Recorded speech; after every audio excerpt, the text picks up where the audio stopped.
सुरतिया मनवा मोहत बा बाड़ी शेर पर सवार रूपवा मनवा मोहत बा बाड़ी शेर पर सवार रूपवा मनवा मोहत बा हाथ में त्रिशूल गरबा हाथ में त्रिशूल गरबा सोनावा के हार रूपवा मनवा मोहत बा सुरतिया मनवा मोहत बा बाड़ी शेर पर सवार रूपवा मनवा मोहत बा बाड़ी शेर पर सवार रूपवा मनवा मोहत बा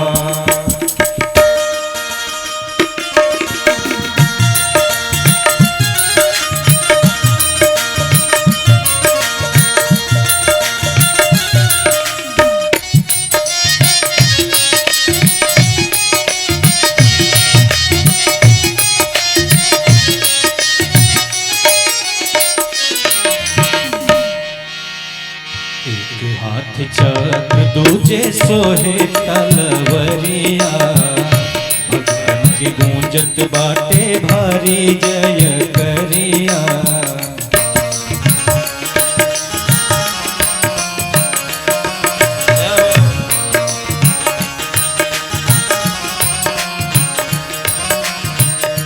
एक हाथ चक्र दूजे सोहे तलवरिया के गूंजत बाटे भारी जय करिया सोना के मुकुटवा सोहे सोना के मुकुटवा सोहे माई के कपार रूपवा मनवा मोहत बा सुरतिया मनवा मोहत बा बाड़ी शेर पर सवार रूपवा मनवा मोहत बा बाड़ी शेर पर सवार रूपवा मनवा मोहत बा हाथ में त्रिशूल गरबा हाथ में त्रिशूल गरबा सोनावा के हार रूपवा मनवा मोहत बा सुरतिया मनवा मोहत बा बाड़ी शेर पर सवार रूपवा मनवा मोहत बा बाड़ी शेर पर सवार रूपवा मनवा मोहत बा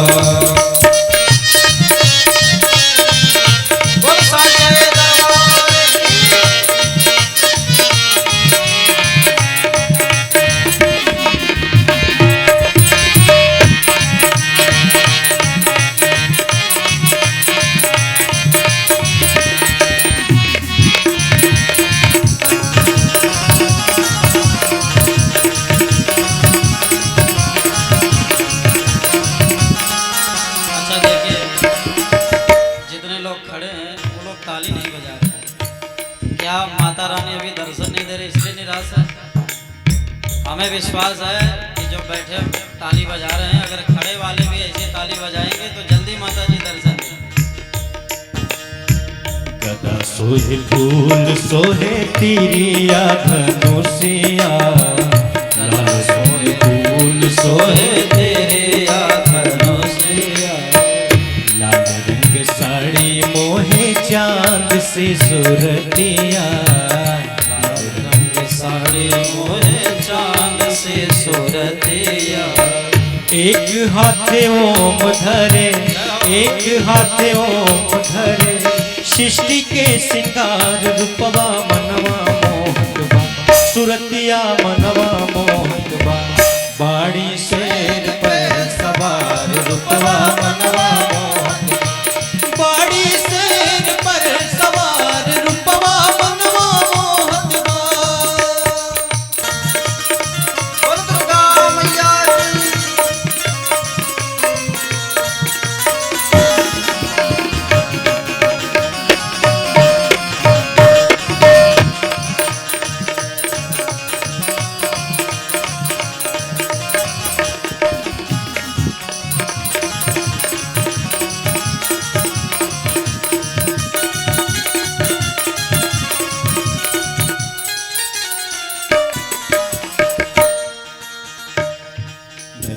चढ़े माई धूप अगरबत्तिया नारियल चढ़ावे माए धूप अगरबत्तिया फल फूल ढेर लागल माई के बरतिया फल फूल ढेर लागल माई के बरतिया मनवा सुमित के मोहे मनवा सुमित के मोहे माई के कपार रूपवा मनवा मोहन बा सुरतिया मनवा मोहन बा। सभी लोग माताओं को छोड़ करके भाई लोग सब हाथ ऊपर करें, सभी लोग माताओं को छोड़ के। हाँ। बाड़ी शेर पर सवार रूपवा मनवा मोहन बा बाड़ी शेर पर सवार रूपवा मनवा मोहन बा। हाथ में त्रिशूल गरवा हाथ में त्रिशूल गरवा सोनवा के हार रूपवा मनवा मोहन बा सुरतिया मनवा मोहन बाड़ी शेर पर सवार रूपवा मनवा मोहन बा बाड़ी शेर पर सवार रूपवा मनवा मोहन बा बाड़ी शेर पर सवार रूपवा मनवा मोहन बा बाड़ी शेर पर सवार रूपवा मनवा मोहन बा। बोल साचे दरबार की जय हो।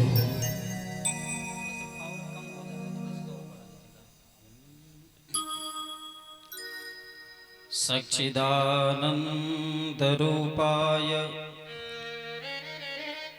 विश्वोत्पत्त्यादि हेतवे तापत्रय विनाशाय श्री कृष्णाय वयं नमः। अब आइए माँ भगवती के चरणों में नमस्कार प्रणाम नमन करते हुए कथा में प्रवेश करें। देखो भाई,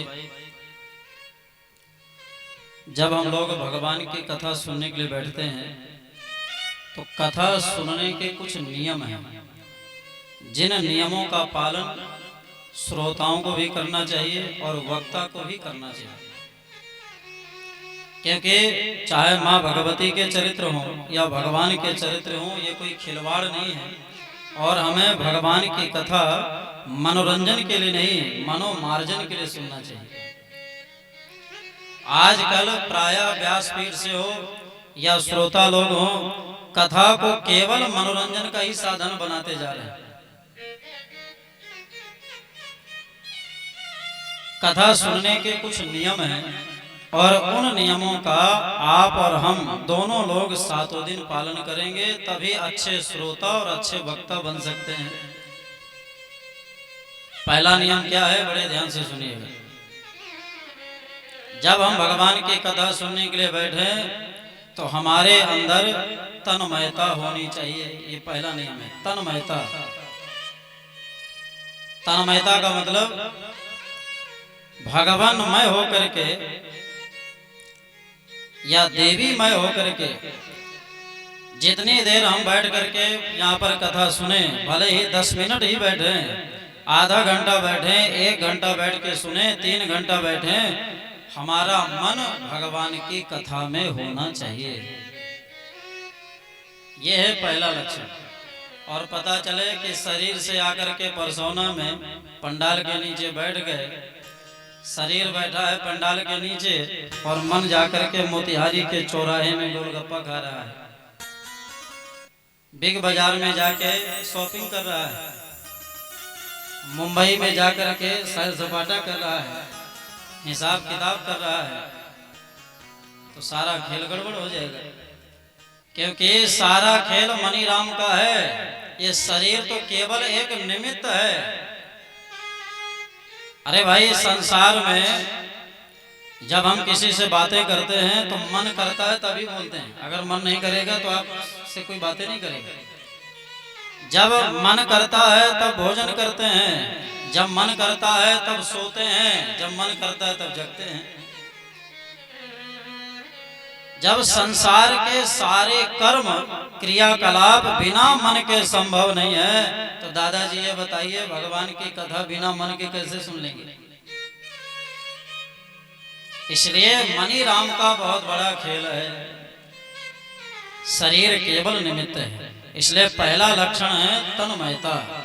जितनी देर बैठ के कथा सुने हमारा मन कथा में रहना चाहिए।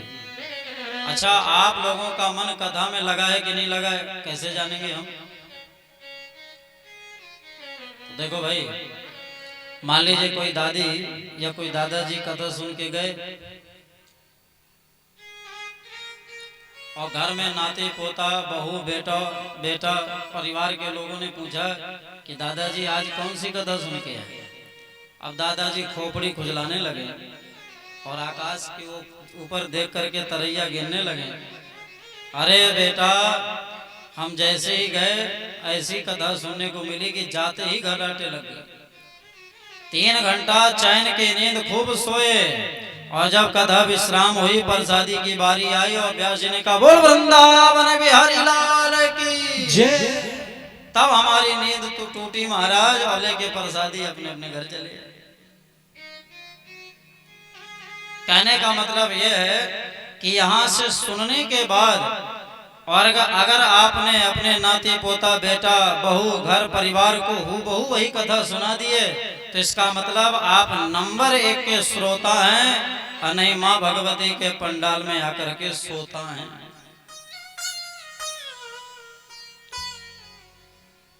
और केवल ये लक्षण श्रोताओं में नहीं, कथावाचकों में भी होना चाहिए।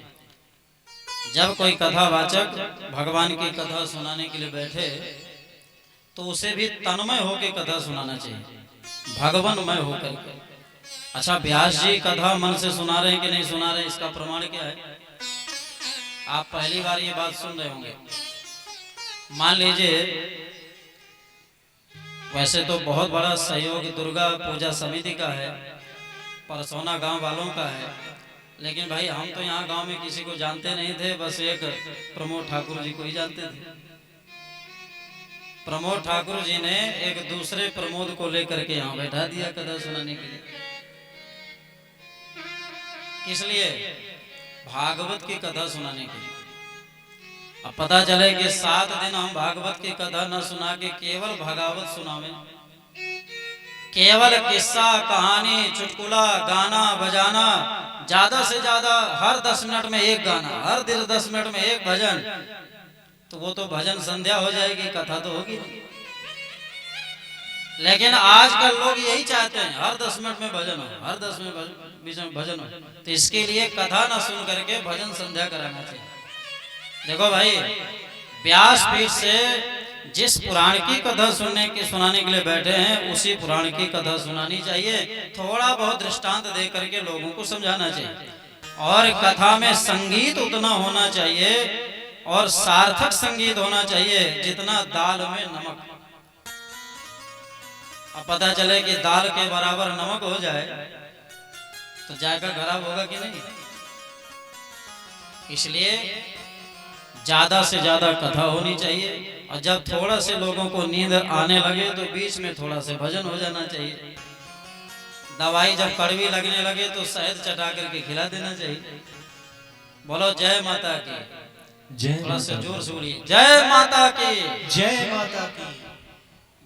अब जय माता दी बोलिए चाहे जय माता की बोलिए, दोनों एक ही है।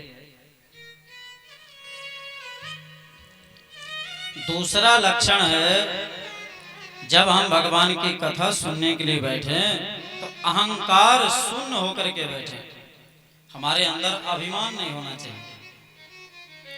क्योंकि भगवान की भक्ति में सबसे बड़ा अगर कोई ब्रेकर है, कोई दुश्मन है तो वह है अभिमान। जहां हृदय में आया अभिमान तो खिसक गए भगवान। इसलिए जब कभी कथा सुनने के लिए आवे तो भले ही हम चाहे कितने बड़े ज्ञानी हों, डॉक्टर हैं, मास्टर हैं, इंजीनियर हैं, खूब बड़े विद्वान हैं, कथावाचक हैं, बहुत बड़े पंडित हैं, अपनी पंडिताई, अपनी कथावाचकी, अपना वैदुष्य, अपना विद्वता, अपना ज्ञान अपने घर में रख दीजिए और एकदम निराभिमान होकर के ज्ञानी होते हुए भी महामूर्ख बन के बैठ के कथा सुनना चाहिए। क्योंकि देखो भाई, अगर ज्ञानी बन के कथा सुनोगे तो ज्ञानियों के अंदर बहुत बड़ी बीमारी होती है। जो व्यक्ति अपने आप को ज्ञानी मानता है वो कभी किसी की बात नहीं सुन सकता, क्योंकि हमसे बड़ा कोई है नहीं। इसलिए हमें कथा कैसे सुनना चाहिए आप लोगों को पता होगा। श्री हनुमंत लाल जी महाराज, दुनिया में ऐसा कौन कथावाचक है जो हनुमान जी को कथा सुना सके, और दुनिया में ऐसा कौन व्यक्ति है जो हनुमान जी से बड़ा ज्ञानी हो। गोस्वामी जी कहते हैं, अतुलित बल धामम हेम शैलाभदेहम तनुजवन कृशानम ज्ञानिनाम अग्रगण्यम। हनुमान जी महाराज धनवान है, बलवान है, ज्ञानवान है और रघुपति प्रिय भक्तम। रघुवीर जी के भगवान श्री राम के अत्यंत प्रिय भक्त हैं और समस्त गुण गणों के सागर हैं, निधान हैं। इतने बड़े विद्वान होने के बाद भी हनुमान जी कथा कैसे सुनते हैं? तो गोस्वामी जी कहते हैं, यत्र यत्र रघुनाथ कीर्तन तत्र तत्र कृतमस्तकांजलिम। जहाँ जहाँ भगवान की कथाएं होती हैं हनुमान जी महाराज वहां वहां। देखो भाई, हनुमान जी में वो सामर्थ्य है कि अगर एक क्षण में करोड़ों जगह कथा हो रही हो तो भगवान श्री हनुमान जी उतनी ही रूप बना के करोड़ों जगह कथा सुन लेते हैं। लेकिन कैसे सुनते हैं? सिर झुका करके, हाथ जोड़ करके, एकदम दीनहीन बन करके, मानो हमें कुछ आता ही नहीं और आज तक हमने कभी ये कथा सुनी नहीं। इसलिए जब इस भाव से कथा सुनेंगे तभी कथा पल्ले पड़ेगी। और हनुमान जी महाराज इसलिए इस भाव से कथा सुनते हैं क्योंकि गोस्वामी जी कहते हैं, रामचरित सुने वे को रसिया। रामचरित सुने वे को रसिया। रामचरित सुने वे को रसिया। रामचरित सुने वे को रसिया। राम लखन सीता मन बसिया। राम लखन सीता मन बसिया। राम लखन सीता मन बसिया। रामचरित्र सुनवे को रसिया। हनुमान जी महाराज रसिक हैं, प्रेमी हैं, इसलिए भगवान की कथा प्रेम से पीते हैं। तो यह है दूसरा लक्षण। लेकिन जब कथावाचक कथा सुनावे व्यासपीठ से तो उसे भी निराभिमान होकर कथा सुनाना चाहिए।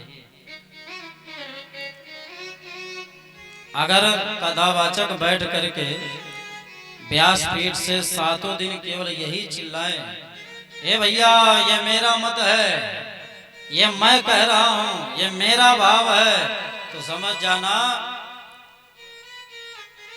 उस व्यास के अंदर अभिमान का कैंसर पल रहा है। क्योंकि व्यासपीठ से जब कोई कथावाचक एक शब्द बोलता है तो वो अपना भाव नहीं बोलता।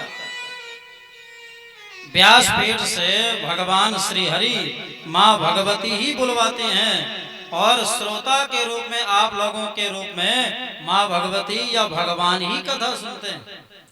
देखो भाई, आप लोगों में भी वो सामर्थ्य नहीं कि कथा आप सुन सके, जब तक माँ की कृपा और भगवान की कृपा ना हो। और हम जैसे सेवकों में वो सामर्थ्य नहीं है कि हम कथा सुना सकें जब तक माँ भगवती की और भगवान की कृपा ना हो। अब आप ये कहोगे कि कथा तो हम लोग सुन रहे हैं और आप कह रहे हो कि भगवान ही कथा सुनते हैं। अच्छा ये बताइए, भगवान सबके हृदय में रहते हैं।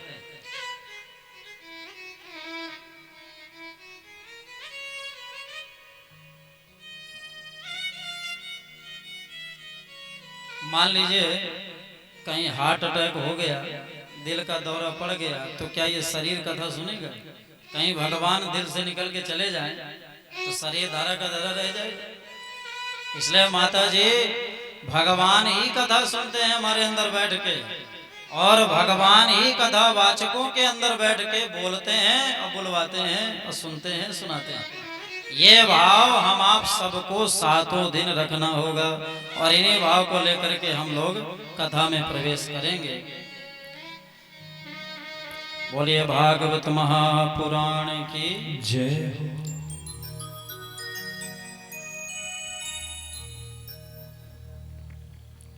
जिस भागवत की कथा सुनने के लिए यहाँ पर बैठे हैं, इस भागवत को हमारे यहाँ पुराणों में फल कहा गया है। फल, यह भागवत क्या है? फल है, कथा फल है। व्यास जी कहते हैं निगम कल्प तरोर गलितम फलम सुख मुखादमृत द्रव संयुतम।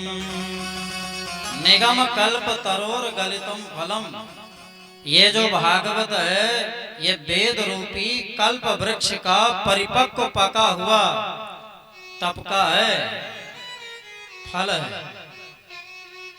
इसलिए व्यास जी कहते हैं रसिकों, हे भावुकों, आइए और आकर के फल का पान कीजिए। तो किसी ने पूछा महाराज ये बताइए ये भागवत रूपी जो फल है ये फल हमें मिला कैसे? आज परसोना वालों को ये फल मिला कैसे? कहीं ऐसा तो नहीं है कि पेड़ से टूट के गिर गया हो? क्योंकि देखो भाई, अगर फल पेड़ से टूट करके गिरेगा तो दादाजी गिर करके टूट भी सकता है, और जब टूटेगा और धरती में मिलेगा तो मिट्टी में मटमैला भी हो सकता है, गंदगी भी हो सकती है। अगर गंदगी हो जाएगी या टूट फूट जाएगा तो कोई इस फल को ग्रहण करेगा क्या? और जिस फल में गंदगी लग जाए तो उसे खाने के बाद क्या हमारा कल्याण होगा क्या? इसलिए ये भागवत रूपी फल हमें मिला कैसे? आज परसोना वालों को ये भागवत नवरात्र के पावन पर्व में ये भागवत का फल कैसे उपलब्ध हुआ, पहले इस परंपरा को जानिए, तब कथा सुनने का अलग ही आनंद आएगा। बड़े ध्यान से सुनिएगा, एक बार जोर से बोलिए जय सिया राम। जय सिया राम। अभी नहीं मिला आराम। अच्छा, यहाँ बहुत लोग व्रत में भी होंगे इसलिए आवाज नहीं निकल रही। अच्छा, जिनका व्रत ना हो वो लोग और थोड़ा तेजी से बोलिएगा जय सिया राम। जय सिया राम। अभी ये पूर्वी चंपारण की आवाज नहीं लग रही है। एक बार थोड़ा और जोरदार बोलिए ताकि जो लोग सो रहे हैं वो भी दौड़ के कथा सुनने आ जाए। बोलो जय सिया राम। जय सिया राम। अब मिला आराम। आप लोग डरिए नहीं, जय सिया राम बोलने से बुलडोजर थोड़ी चल जाएगा। जिसके सिर पर सीताराम फिकर फिर क्या करना।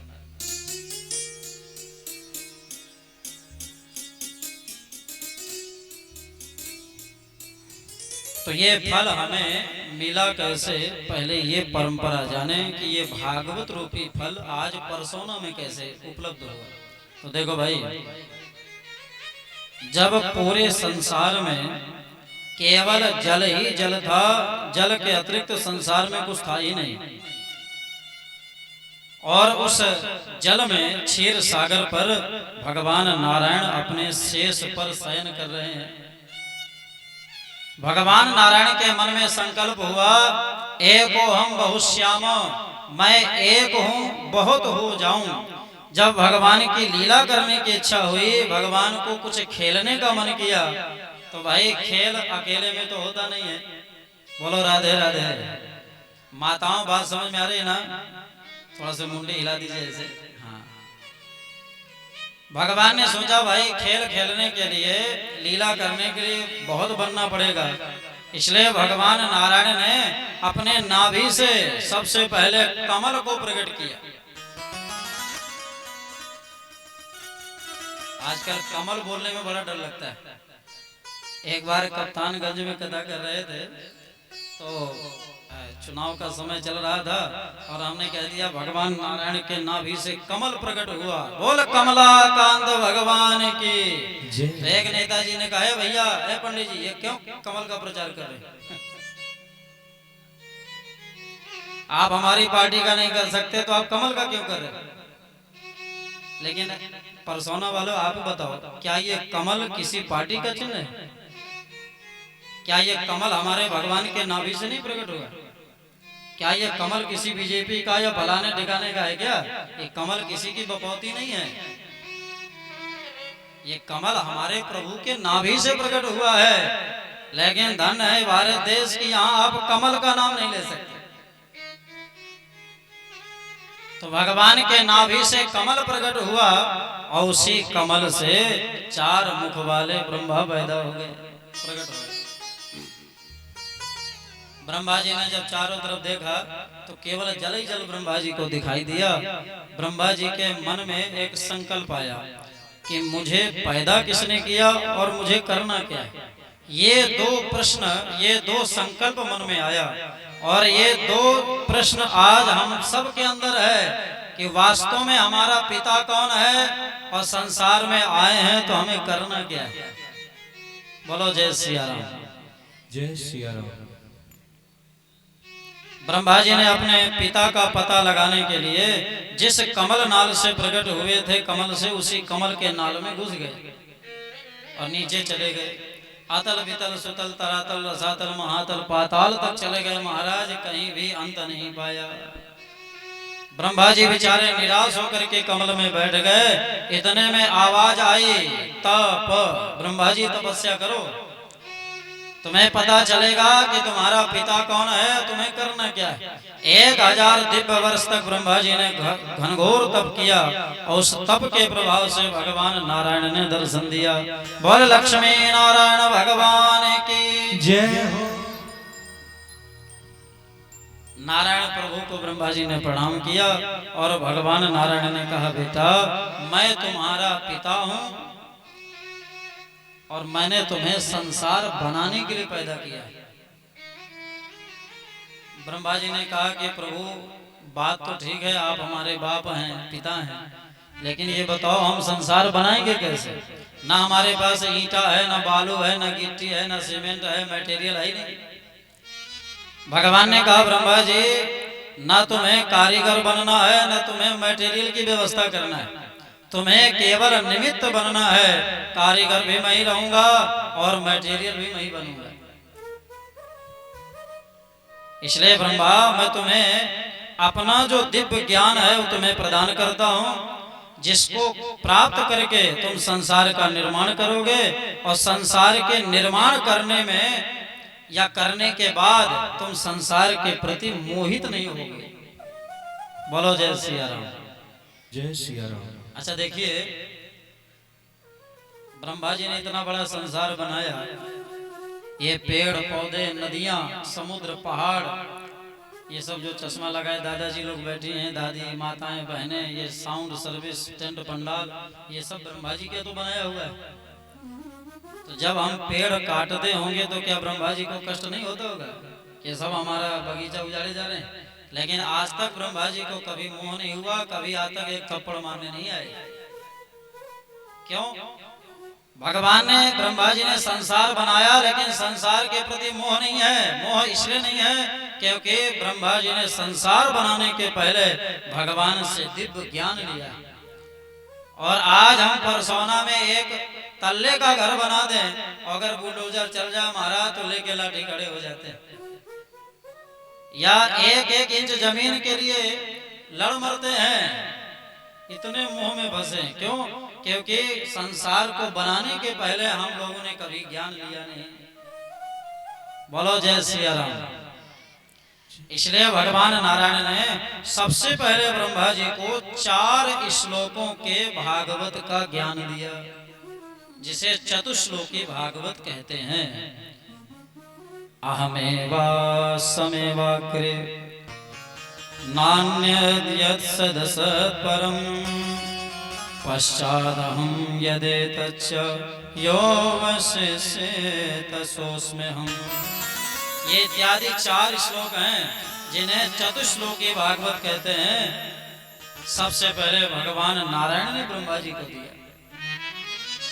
बाद में उन्हीं ब्रह्मा जी ने यही 4 श्लोकों की भागवत का ज्ञान अपने पुत्र नारद जी को दिया। नारद जी से क्या कहा ब्रह्मा जी ने कि देखो बेटा, मैं तुम्हें भागवत का ज्ञान तो दे रहा हूं, लेकिन ये भागवत केवल नचाने के लिए नहीं है। भागवत का ज्ञान लेकर के संसार में भागवत का प्रचार करो। किस लिए? ताकि लोगों के हृदय में भगवान की भक्ति जागृत होवे, भगवान से प्रेम लोग करें, जीवों का कल्याण हो। इसी उद्देश्य से भागवत का प्रचार करें।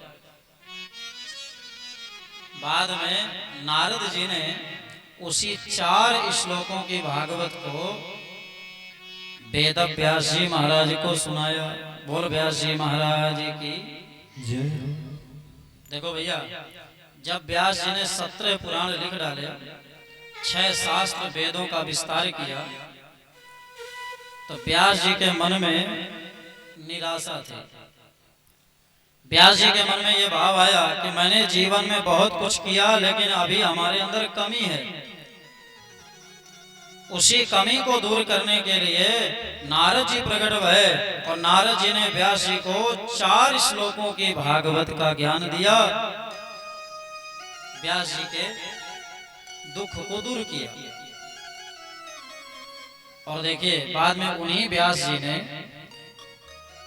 4 श्लोकों को, जो बड़े कठिन हैं, जल्दी समझ में आने वाले नहीं हैं, इसलिए हम जैसे कलयुगियों को देख करके, हम आप जैसे परसोना जैसे लोगों को देख करके व्यास जी ने 4 श्लोकों को 18,000 श्लोकों में कथा के रूप में निर्माण किया और उसका नाम रख दिया श्रीमद् भागवत महापुराण। बोलो भागवत महापुराण की जय। जिसमें 18,000 श्लोक बनाए, 335 अध्याय बनाए, 12 स्कंधों से सम्मिलित किया और ये परमहंसों की संहिता व्यास जी ने जीवों के कल्याण के लिए तैयार की। बाद में उन्हीं व्यास जी ने 18,000 श्लोकों वाली जो भागवत ये आपके सामने विराजमान है, इसी भागवत को अपने पुत्र सुखदेव जी को सुनाया, पढ़ाया। और महाराज सुखदेव जी ने इसी 18,000 श्लोकों की भागवत को जब राजा परीक्षित को 7वें दिन तक्षक नाग डसने का साप मिला, श्रृंगी ऋषि ने साप दिया, राजन 7वें दिन तुम्हें सांप डसेगा और तुम मर जाओगे। देखिए दादाजी, जिसको सांप डसे उसकी जल्दी मुक्ति नहीं मिलती, उसे अकाल मृत्यु की श्रेणी में गिना जाता है। बोलो जय सिया राम। लेकिन सुखदेव भगवान ने जब 7 दिन बैठ करके श्रीमद् भागवत की कथा राजा परीक्षित जी को सुनाई, तो 7वें दिन परीक्षित जी मुक्त हो गए। जिस समय राजा परीक्षित कथा सुन रहे थे, तो वहीं पर एक महात्मा है जिनका नाम है सूत जी। क्या नाम है? सूत जी। सूत जी कथा सुन रहे थे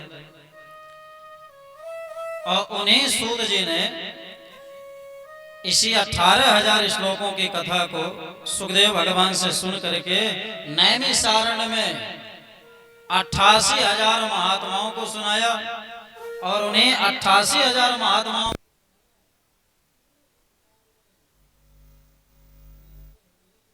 भारत देश में काशी जी में हमारे गुरु जी को मिला और उन्हीं गुरुदेव भगवान की कृपा से इस दास को ये भागवत मिली और इस दास के द्वारा आज परसौना में भगवत कृपा से ये भागवत आई। ये परंपरा है परसौना गांव में भागवत रूपी फल के आने का। बोल भागवत भगवान की जय हो। कहने का मतलब ये है, ये अचानक आकाश से टपका नहीं है, क्योंकि अगर टपका होता, गिरा होता तो मटमैला हो जाता। ये यथावत है। भगवान नारायण के शाखा से टपका तो ब्रह्मा जी के शाखा में लटका, ब्रह्मा जी के शाखा से टपका तो नारद जी के शाखा में अटका, नारद जी के शाखा से टपका तो व्यास जी के शाखा में लटका। व्यास जी ने फिर विस्तार किया तो सुखदेव जी को सुनाया। सुखदेव जी ने सूत जी के सहित राजा परीक्षित को सुनाया। सभी 88,000 महात्माओं ने सुना और धीरे धीरे संत महात्माओं और गुरुदेव की कृपा से इस दास ने पाया और इस दास के द्वारा आज आप सब पा रहे हैं। ये बात हम किस लिए सुना रहे हैं पता है आप लोगों को? इसलिए कि जिस भागवत की कथा सुनने के लिए माँ की कृपा से बैठे हो, इसमें मिलावट नहीं है, इसमें कचड़ा नहीं है।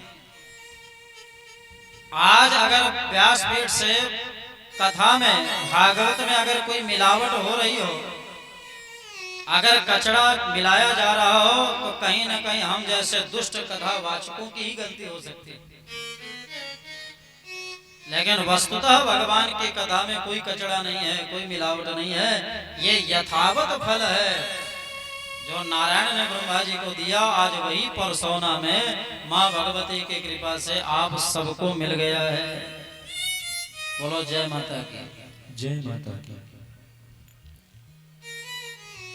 इसलिए हमें प्रेम से सुनना चाहिए, ये परम सौभाग्य है। एक बार दुर्गा पूजा समिति परसोना वालों के लिए जोरदार ताली बजाओ भाई। कम से कम पंडाल तो मुझे लग रहा है शायद कई वर्षों से बन रहा होगा, और ये कथा शायद पहली बार हो रही होगी। तो कितना सौभाग्य है। ऐसा लगता है जैसे माँ भगवती ने दुर्गा पूजा समिति परसोना वालों के ऊपर छप्पड़ भार की कृपा बरसाई, डबल कृपा। भागवत की जब कथा का प्रारंभ किया, जब भागवत की कथा सुनाई, तो सबसे पहले भागवत में 6 अध्यायों में महात्म गाया। महात्म का मतलब महत्व। भागवत कथा सुनने का महत्व क्या है? हमें भगवान की कथा क्यों सुनना चाहिए? कथा सुनने से हमें मिलेगा क्या? कहीं हमारा 3 घंटे का समय बर्बाद तो नहीं हो जाएगा? आखिर इस भागवत में है क्या? उसी महत्व को 6 अध्यायों में बताया। क्योंकि देखो भाई, जाने बिनु न होई प्रतीति, जब तक हम किसी के विषय में जानेंगे नहीं।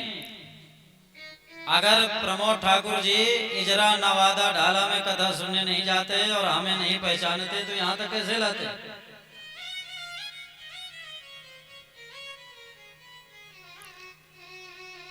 इसलिए जब तक हम भागवत को जानेंगे नहीं, पहचानेंगे नहीं, तो आगे हमारी कथा सुनने में मन नहीं लगेगा। इसलिए भागवत क्या है, इसका महत्व क्या है, हम क्यों सुने, क्यों सुनना चाहिए, इस विषय में 6 अध्यायों में वर्णन किया। उसे हम कहते हैं श्रीमद् भागवत का महात्म। भागवत का महत्व क्या है? तो आइए सबसे पहले महात्म को सुन लेते हैं, इसके बाद फिर आगे बढ़ेंगे। लेकिन उसके पूर्व 1 मिनट का कीर्तन करें, सभी लोग ताली बजाते हुए। श्री राम जय राम जय जय राम, श्री राम जय राम जय जय राम, श्री राम जय राम जय जय राम। सभी गाइए। श्री राम जय राम जय जय,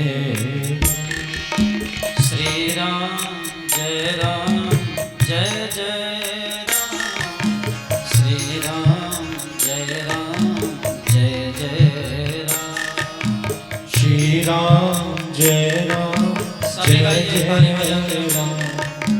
श्री राम जय राम जय जय राम। श्री राम जय राम जय जय राम, श्री राम जय राम जय जय राम, श्री राम जय राम जय जय राम, श्री राम जय जय राम, श्री राम जय राम जय जय राम, श्री राम जय राम जय जय राम, श्री राम जय राम जय जय सभी राम, गाइए। श्री राम जय राम जय जय राम, श्री राम जय राम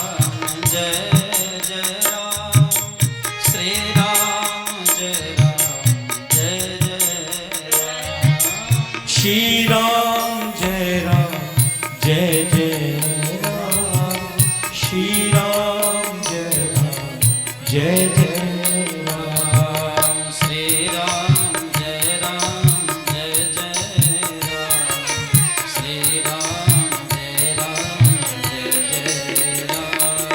श्री राम जय जय राम, श्री राम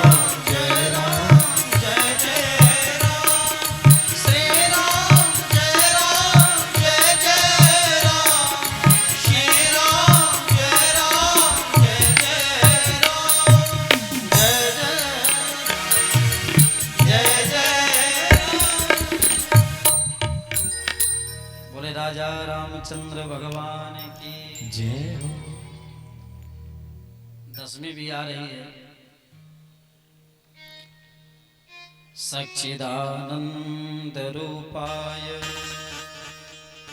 विश्वोत्पत्त्यादि हेतवे तापत्रय विनाशाय श्री कृष्णाय वयं नमः। भागवत के महात्म्य में प्रवेश करने से पहले आइए हम आप सभी लोग भगवान कृष्ण को प्रणाम करें, क्योंकि भगवान कृष्ण की ही विशेष कथाएं भागवत में गाई गई। अच्छा, एक बात और बता दें आपको, ये जो कथा चल रही है इसका लाइव प्रसारण भी कथा का किया जा रहा है। हमारे ही नाम से पोस्टर में नाम लिखा होगा। आप YouTube चैनल सर्च करेंगे और उसको सब्सक्राइब करिएगा तो आप लोग अपने को YouTube चैनल पर देख सकते हैं और इस कथा को भी सुन सकते हैं। कौन ताली बजा रहा था, कौन हंस रहा था, कौन सो रहा था, कौन मन से कथा सुन रहा है, ये सब उसमें दिखाई देगा बाद में। इसलिए हमारे श्री धाम वृंदावन से कैमरामैन आए हैं तो ये लाइव प्रसारण भी दिखा रहे हैं और हमारे ही नाम से YouTube चैनल है, उसको आप सब्सक्राइब करेंगे और जो बाहर भी व्यक्ति हैं, दूर दराज हैं, वो लोग भी कथा का लाभ प्राप्त कर सकते हैं। बोलो भागवत भगवान की जय हो। सबसे पहले भगवान कृष्ण को प्रणाम करते हैं। क्यों प्रणाम करते हैं? क्योंकि भगवान सच्चिदानंद है। सच्चिदानंद का मतलब भगवान के 3 स्वरूप हैं, इसलिए हम इन्हें प्रणाम करते हैं। कौन कौन से? पहला है सत्य। बड़े ध्यान से सुनिएगा। जो सत्य स्वरूप परमात्मा है उन्हें हम प्रणाम करते हैं। सत्य किसे कहते हैं? जब संसार नहीं था तभी भगवान थे। आज संसार है तो हरि व्यापक कण कण में भगवान है। और जब संसार नहीं रह जाएगा तो उसके बाद भी केवल भगवान की ही सत्ता शेष रहती है।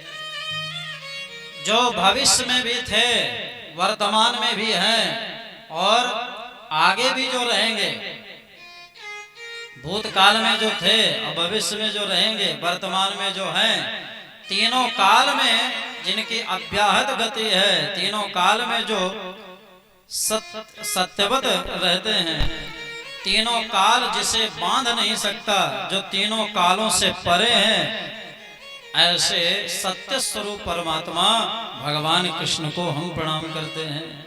बोल कृष्णचंद्र भगवान की जय हो। दूसरा स्वरूप है भगवान का चित। बड़े ध्यान से सुनिएगा। चित, चित माने प्रकाश, चित माने ज्ञान, चित माने चेतना। भगवान ज्ञान स्वरूप हैं। देखो दादाजी, आज अगर हमें ज्ञान लेना है तो किसी न किसी गुरु की शरण में जाना पड़ेगा। अगर आप गुरु जी के शरण में नहीं जाओगे तो जीवन भर मूर्खानंद बने रहोगे, ज्ञान नहीं आएगा। लेकिन हमारे प्रभु को किसी से ज्ञान लेने की जरूरत नहीं है, क्योंकि भगवान ज्ञान स्वरूप है। पूरे संसार को यही ज्ञान देने वाले हैं।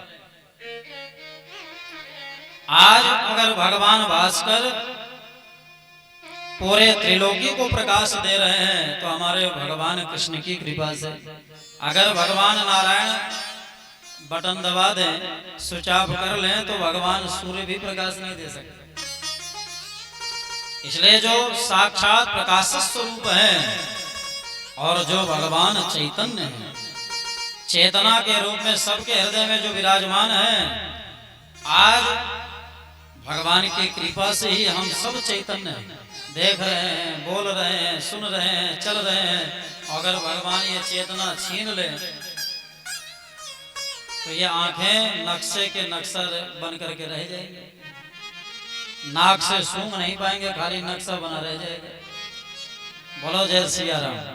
इसलिए जो भगवान चैतन्य स्वरूप है, ऐसे परमात्मा को बारंबार प्रणाम करते हैं। बोल कृष्णचंद्र भगवान की जय हो। और तीसरा स्वरूप है भगवान का आनंद। ये बड़ा अद्भुत स्वरूप है। आनंद किसे कहते हैं? ये जो भगवान का स्वरूप है, ये अखंड है, नित्य है, शाश्वत है। आनंद कभी बदलता नहीं है। आनंद उसे कहते हैं चाहे सुख आवे चाहे दुख आवे, दोनों में जो समान रहे, सुख में फूले ना और दुख में तड़पे ना।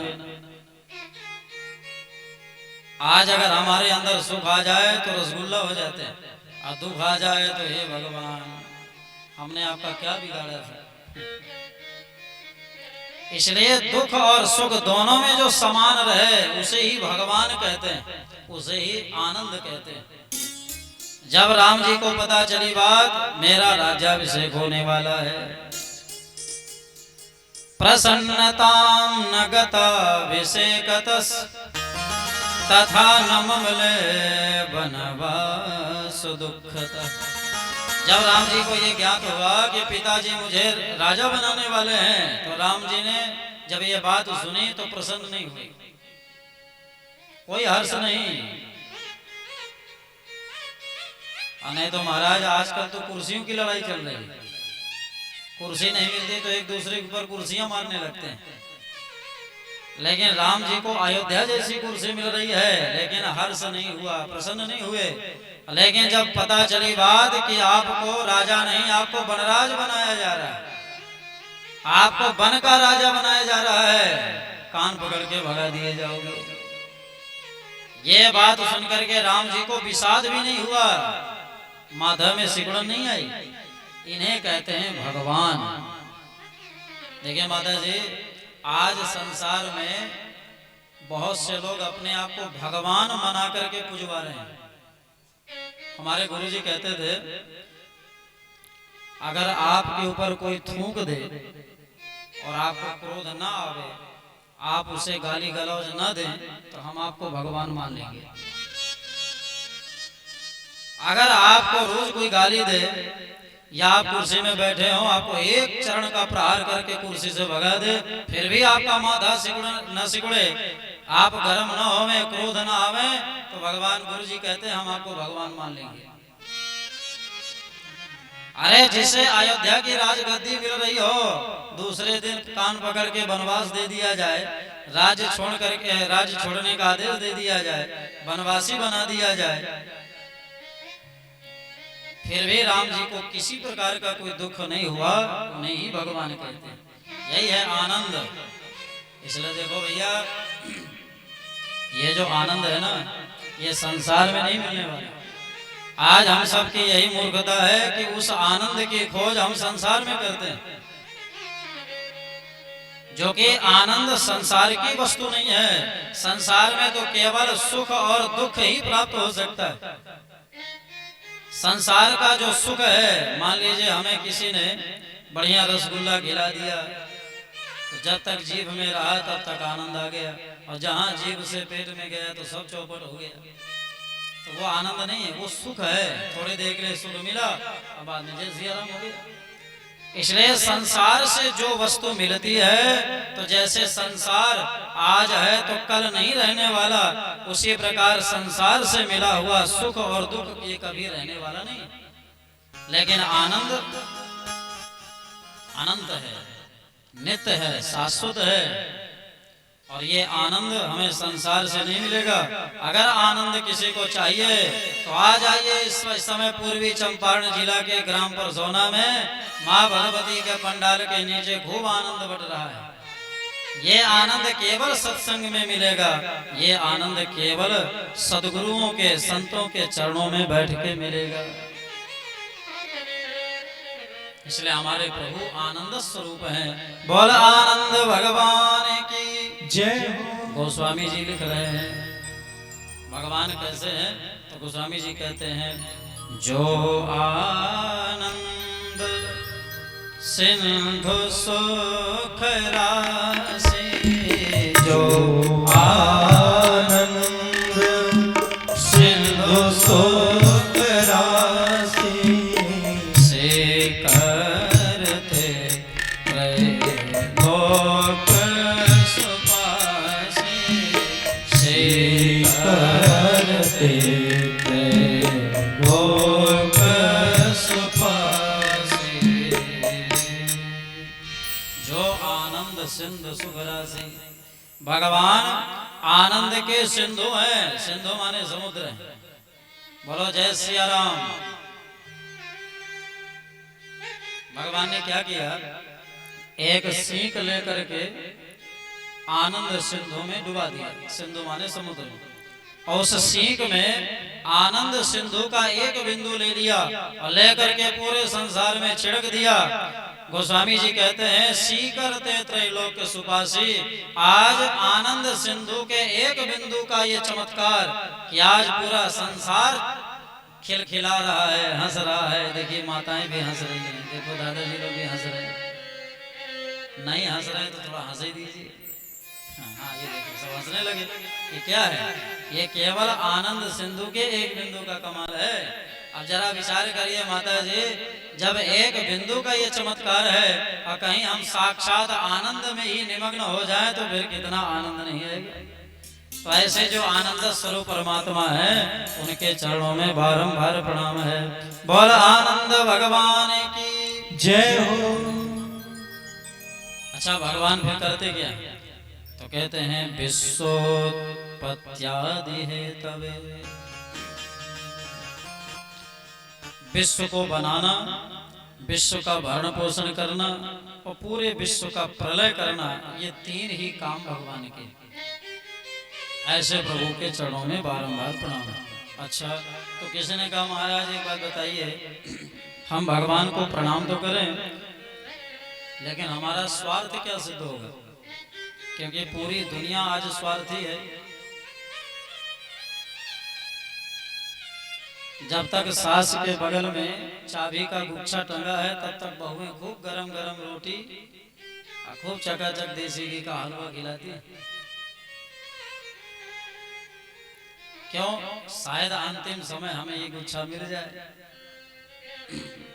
इसलिए गोस्वामी जी कहते हैं स्वार्थ लागे करहि सब प्रीति, स्वार्थ लागी करहि सब प्रीति, स्वार्थ लागे करहि सब प्रीति, स्वार्थ लागी करहि सब प्रीति, सुर नर मुनि सब के हरि, सुर नर मुनि सब की हरि, सुर नर मुनि सब के हरि। आज दुनिया में सब स्वार्थी हैं। तो महाराज ये बताओ, हम भगवान की का नाम लें, पूजा तो करें, लेकिन हमारा क्या स्वार्थ सिद्ध हो? देखो भाई, अगर हनुमान जी महाराज भूत पिशाच निकट नहीं आवे, अगर भूत प्रेत न भगावे या बल बुद्धि न दे, तो हनुमान जी एक लड्डू के लिए तरस जाएंगे, है ना माता जी? कोई हनुमान जी को लड्डू चढ़ाने नहीं जाएगा। अगर भगवान भोलेनाथ हमारे बहू को बेटा ना दे, बेटा को नौकरी ना दे, तो बताइए कोई सावन में जल चढ़ाएगा शंकर जी को? बेचारे पानी के लिए तरस जाएंगे। आज शंकर जी के मंदिरों में सावन भर जल चढ़ाते हैं, किस लिए? स्वार्थ सिद्धि के लिए। तो ये बताओ महाराज, हम भगवान को प्रणाम करें तो हमारा क्या स्वार्थ सिद्ध होगा? तो व्यास जी कहते हैं तापत्रय विनाशाय। तापत्रय, आज 3 ताप हैं, जिन तीनों तापों से हम आप सब तप रहे हैं, परेशान हैं, जल रहे हैं। इसलिए जो भगवान का नाम लेगा उसके अंदर जो 3 ताप हैं वो तीनों तापों से मुक्त हो जाएगा, बच जाएगा। वो कौन से 3 ताप हैं? तो बड़े सरल भाषा में समझिए। दैहिक दैविक भौतिक तापा,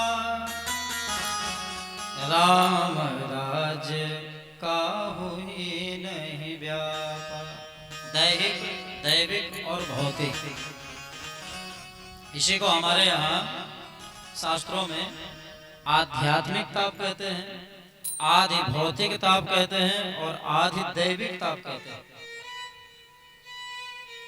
देखो भाई, इन तीनों तापों से आज हम सब तप रहे हैं। कैसे? पहला है आध्यात्मिक ताप। आध्यात्मिक ताप, जो शारीरिक ताप है उसी को आध्यात्मिक ताप कहते हैं। आध्यात्मिक ताप का मतलब होता है आत्मा इति अध्यात्म, मतलब जो अंदर से तप रहे हैं उसे कहते हैं आध्यात्मिक ताप से तपे हुए। दुनिया में कुछ लोग ऐसे हैं जो अंदर से तप रहे हैं और कुछ लोग ऐसे हैं जो बाहर से तप रहे हैं। किसी से पूछा, माता जी क्या हाल चाल है? पंडित जी क्या बताएं, शरीर तो स्वस्थ रहता है लेकिन मन बड़ा दुखी रहता है। अच्छा, फिर पूछा, भाई साहब क्या हाल चाल है?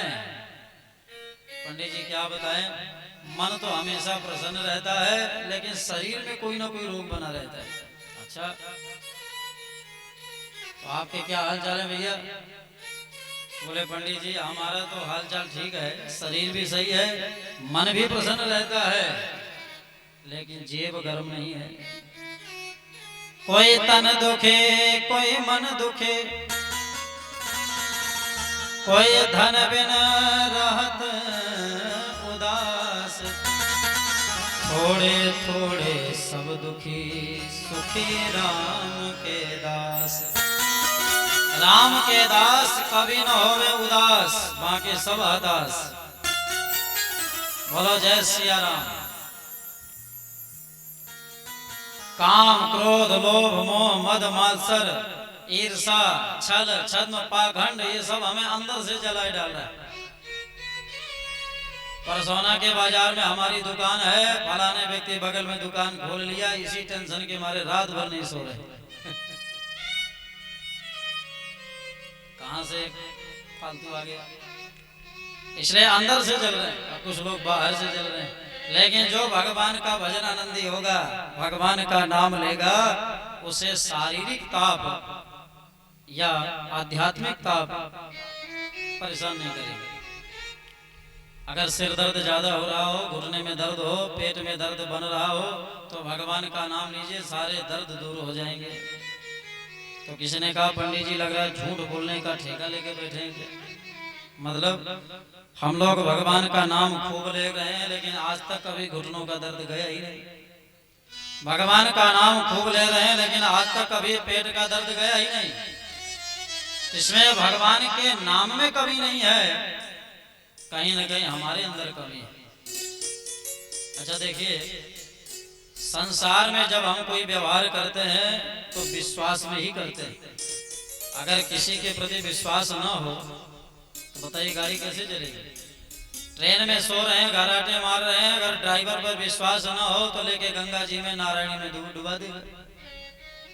नाई के यहाँ बाल बनवाने जाते हैं, कितना विश्वास रहता है, नाई बाल काटेगा गर्दन नहीं काट सकता। घर में लोग भोजन बनाते हैं, कितना विश्वास रहता है कि भोजन बढ़िया दिव्य बना के पवाएंगे, उसमें पुड़िया डाल के या कोई पॉइजन नहीं डालेगा।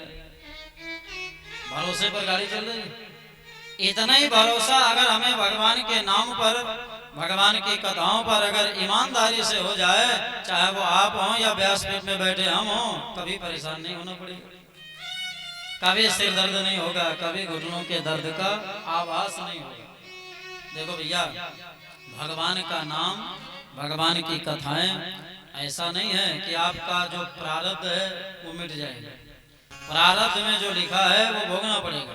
लेकिन नाम का और कथा का चमत्कार यह है कि प्रारब्ध में जो आपके लिखा है, अगर कष्ट लिखा है तो कष्ट तो भोगना पड़ेगा। लेकिन अगर हम भगवान का नाम ले रहे हैं, कथा सुन रहे हैं, मन लगा है, तो कष्ट आएगा चला जाएगा, उसका अनुभव हमें कभी नहीं होगा। और इसका जीता जागता अगर उदाहरण देखना है तो चले जाइए वृंदावन में। परम वीतराग पूज्य प्रेमानंद जी महाराज, 20 साल से किडनी खराब है, लेकिन कहीं लगते हैं कि किडनी खराब है उनकी। अभी ये दास जब वृंदावन कथा करने गया था तो हमारे साथ पैड में हमारे सतदेव भैया ये भी गए थे। तो 25 मिनट तक पूज्य प्रेमानंद जी महाराज के सामने बैठने का सौभाग्य मिला, एकांतिक वार्तालाप में। और ये जो गमछा डाले हैं, चुनरी, ये उन्हीं के द्वारा प्रसाद में प्राप्त हुआ। लेकिन जब 25 मिनट तक बैठ के हमने दर्शन किया तो हमें ये आभास हुआ कि किडनी उनकी नहीं, हमारी फेल है। इतनी दिव्य आभा, उनके चेहरे में चमक, सूर्य की तरह लालिमा, वाणी में अद्भुत ओज। ये किसका चमत्कार है? भगवान के नाम का चमत्कार। इसलिए महात्माओं के पास प्रारब्ध के अनुसार रोग तो आते हैं, पीड़ाएं आती हैं, कष्ट आते हैं, लेकिन उन कष्टों का अनुभव उन्हें नहीं होता, क्योंकि उनका मन भगवान में रमा रहता है। बोल भक्त वत्सल भगवान की जय हो। और दूसरा ताप है दैविक ताप। आजकल हम देवी देवताओं से भी परे परेशान। आपने देखा होगा कि परसौना हो या कोई भी गांव हो, प्राय जगह सुनने को मिलता, महाराज हमारे बहू को दुर्गा जी सवार हो गई, काली मैया सवार हो गई। कितनी बड़ी समस्या है, समस्या है कि नहीं दादाजी? हमारे फलाने भाई के ऊपर फलाने देवता सवार हो गए। खैर कोई बात नहीं, उस श्रद्धा का विषय इसमें ज्यादा टिप्पणी नहीं करेंगे, लेकिन जरा विचार करिए, जब शेर सामने आता है दहाड़ दे तो हालत बदली हो जाती है। और कहीं शेरा वाली किसी माँ के सिर में चढ़ेंगी तो क्या हालत होगी। लेकिन अब वो श्रद्धा का विषय, इसमें ज्यादा बोलना भी ठीक नहीं है, लेकिन ये भी एक समस्या है। अथवा कभी बादल भर जाना, कभी सूखा पड़ना, कभी ज्यादा वर्षा हो जाना, कभी ज्यादा ठंडी पड़ना, कभी कोरोना आ जाना, महामारी आना, ये सब दैवीय आपदाओं पर आते हैं। लेकिन जो भगवान के शरण में रहते हैं, भगवान का नाम लेते हैं, उसके अंदर जो दैवीय आपदाएं हैं वो भी मिट जाती हैं। इंद्र ने ब्रजवासियों को पानी बरसा करके मारने का प्रयास किया था, क्या ब्रजवासियों का बाल बांका इंद्र कर पाया? भगवान ने गिरिराज उठा करके सबको बचाया। इसलिए जो भगवान का नाम लेंगे वो दैवीय आपदाओं से बच जाएंगे। ऐसे प्रभु के चरणों में बारंबार प्रणाम। तीसरा ताप है भौतिक। भौतिक ताप उसे कहते हैं भूते भवा भौतिका। महाराज हमारे बेटा के सिर में भूत सवार हो गए। आज प्रायः लोगों के बेटा बहू और घर परिवार में भूत प्रेत ही सवार है। परेशान है, जहाँ लोगों को बुला बुला करके खूब झाड़ फूक करा रहे। इसलिए जो भगवान का नाम लेंगे, भगवान का नाम समस्त भूतों से निवृत्ति देने वाला है। इसलिए घबराने की बात नहीं है। अगर भगवान का नाम लेंगे तो क्या भूत प्रेत हमारे सामने आएंगे क्या? लेकिन हमें विश्वास ही नहीं है। और सबसे बड़ा भौतिक ताप ये है कि संसार में आ तो गए, लेकिन संसार छोड़ना नहीं चाहते, मरना नहीं चाहते। ये मृत्यु का सबसे बड़ा खतरनाक भय है जो भगवान का नाम लेने से मिट जाता है। ऐसे प्रभु के चरणों में बारंबार प्रणाम है। बोल भक्त वत्सल भगवान की जय हो। राजा राम राम राम सीता राम राम राम राजा राम राम राम सीता राम राम राम राजा राम राम राम सीता राम राम राम राजा राम राम राम सीता राम राम राम राजा राम राम राम सीता राम राम राम राजा राम राम राम सीता राम राम राम सीता राम हनुमान सीता राम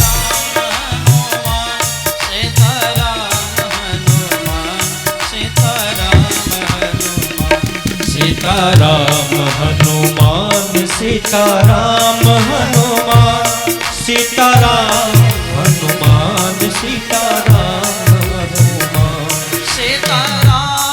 हनुमान सीता राम हनुमान सीता राम हनुमान सीता राम हनुमान सीता राम हनुमान सीता राम हनुमान सीता राम हनुमान सीता राम हनुमान सीता राम हनुमान राजा राम सीता राम सीता राम सीता राम हनुमान सीता राम हनुमान सीता राम हनुमान सीता राम हनुमान सीता राम हनुमान सीता राम हनुमान सीता राम हनुमान सीता राम हनुमान सीता राम हनुमान सीता राम हनुमान।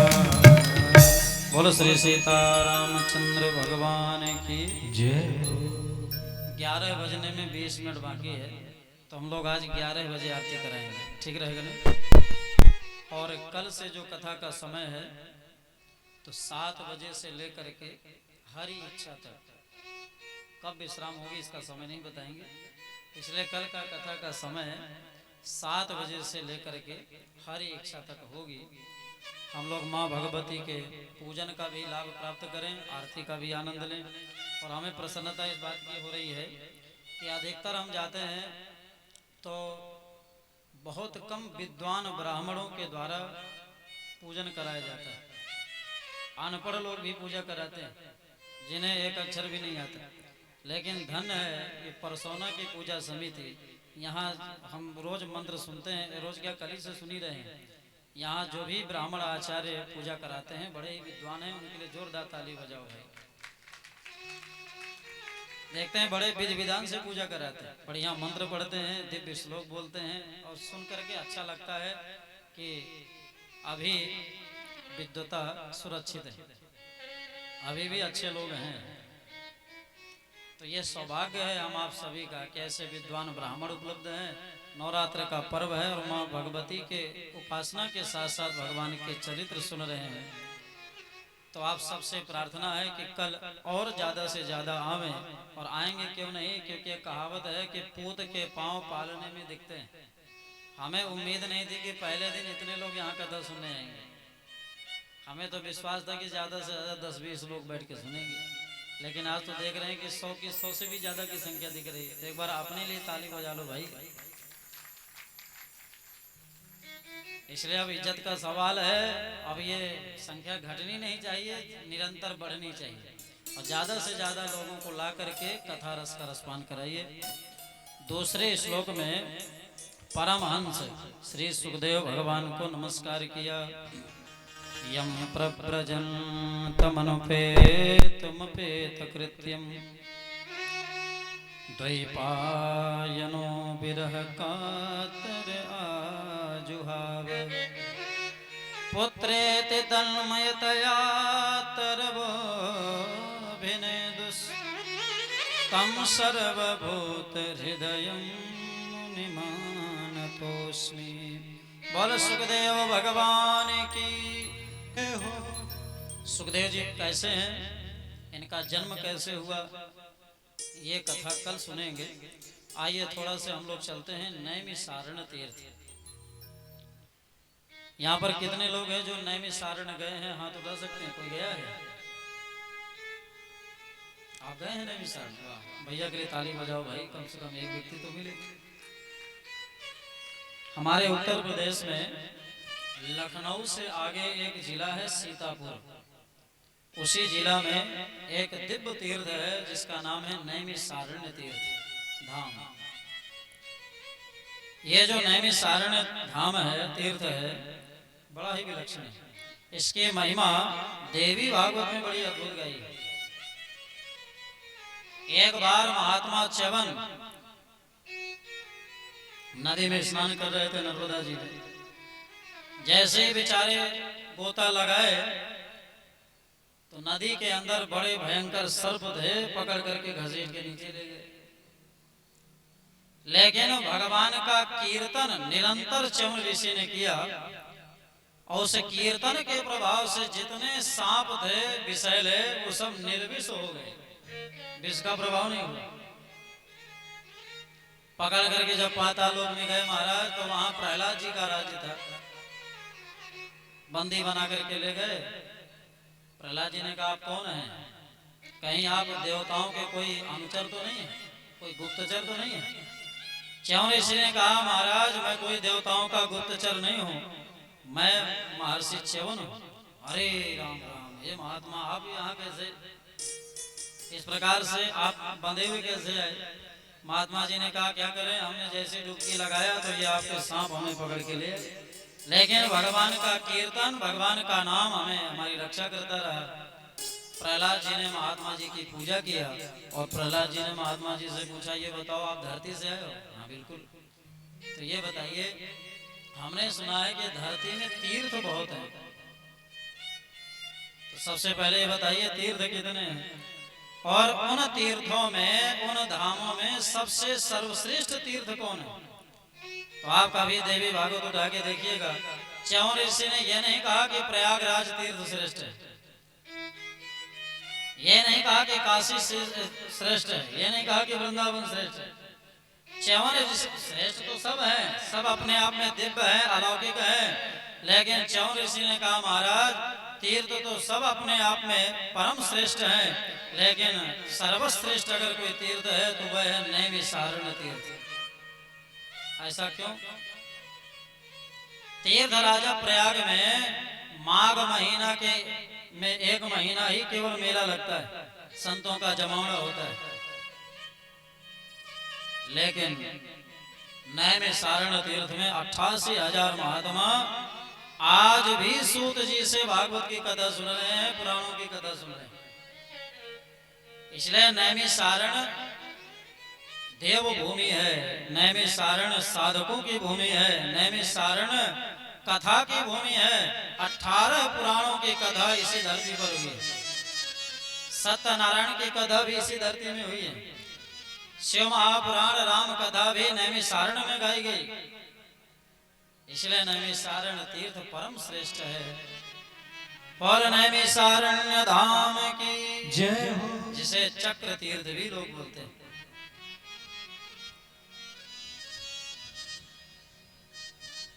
नैमिषारण्य तीर्थ में 88,000 महात्मा एक यज्ञ कर रहे थे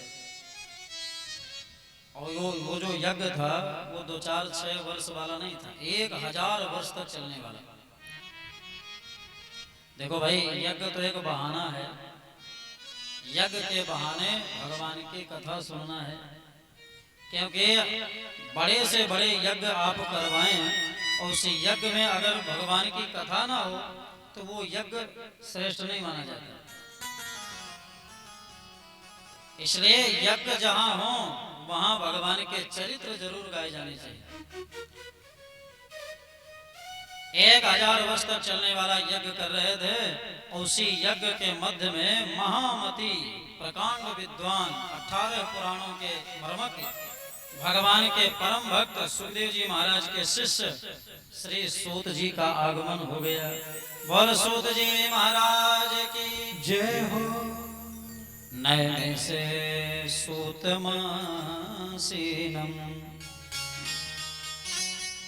अभिवाद्य महामतिम कदामृत रसास्वाद कुशलः सोन को ब्रवीत।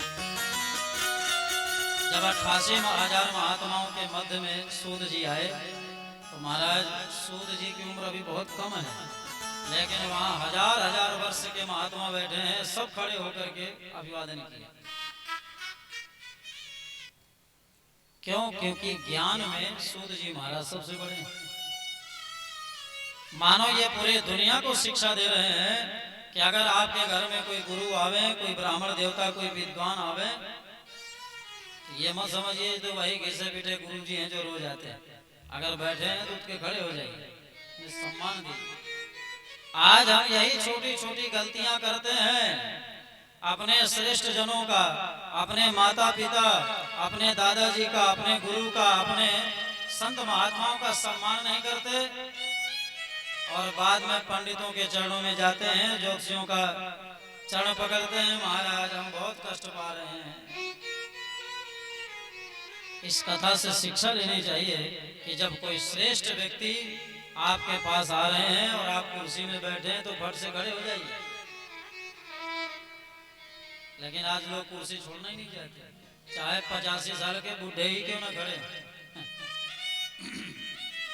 सूत जी महाराज आए, उन्हें एक दिव्य आसन पर बैठाया गया और 88,000 महात्माओं ने अपना एक अध्यक्ष का चुनाव किया, एक अपना अध्यक्ष चुना जिनका नाम सौनक जी पड़ा।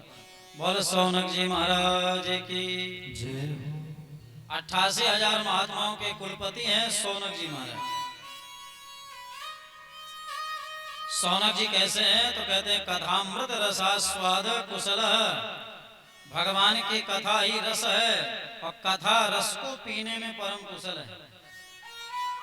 इसलिए सौनक जी को अध्यक्ष बनाया, कुलपति बनाया और सौनक जी ने 88,000 महात्माओं के अध्यक्षता करते हुए सूत जी की प्रशंसा गाई और जीवों के कल्याण के लिए अद्भुत प्रश्न सौनक जी ने किए। अच्छा देखो भाई, आज भारत देश में गौ माताएं क्यों कट रही हैं? आज भारत देश में सनातन धर्म का इतना हास प्रयास क्यों रहा जाता है? आज भारत देश में हिंदुओं की दुर्दशा क्यों हो रही है? आज भारत देश में रामायण जैसे सदग्रंथ क्यों जलाए जा रहे हैं? आज भारत देश में हिंदू मात्र सभी सनातनी एक क्यों नहीं है? इसका एक कारण है कि ये सब किसी एक व्यक्ति को अपना अध्यक्ष नहीं बनाना चाहते, सब अपने आप को अध्यक्ष बनना चाहते हैं। यही सबसे बड़ी विडंबना है। आपने देखा होगा तीर्थराज प्रयाग में जब महाकुंभ था तो कोई महात्मा अपना संसद चला रहे हैं तो कोई महात्मा अपने संसद चला रहे हैं। 4 पीठ के शंकराचार्य भगवान हैं, चारों एक दूसरे से बातें नहीं करते।